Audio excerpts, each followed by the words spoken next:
من هو داك؟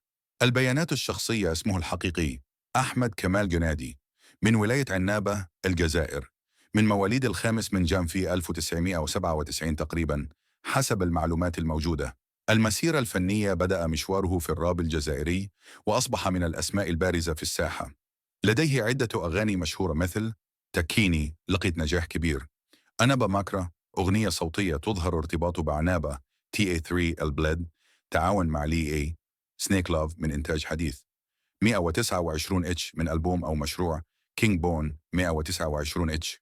قناته على يوتيوب بيج وولف داك تضم عدد كبير من المتابعين. الأسلوب الموسيقي يمزج بين الراب الجزائري التقليدي والهيب هوب العصري. موضوعاته تتنوع من قضايا الشارع، الحياة اليومية، الهوية والطموح. إنتاجه الموسيقي غالبا ما يكون عالي الجودة من حيث البيز والبيت الموسيقي بيتس، والإنتاج الصوتي، التأثير والجمهور. لديه جمهور كبير في الجزائر وخارجها، خاصة محبين الراب الجزائري. يعتبر من جيل جديد من الرابرز الذين يرسخون ثقافة الراب المحلي بإيقاعاتهم ورسائلهم. مشاركته في فيديوهات وأغاني تعاون فيتشرز تمنحه انتشارا أكبر. معلومات إضافية مثيرة للاهتمام: البعض يقول إنه فكر في التوقف عن الراب. هناك منشور على إنستغرام يقول داك اي اريتور لراب. داك توقف عن الراب.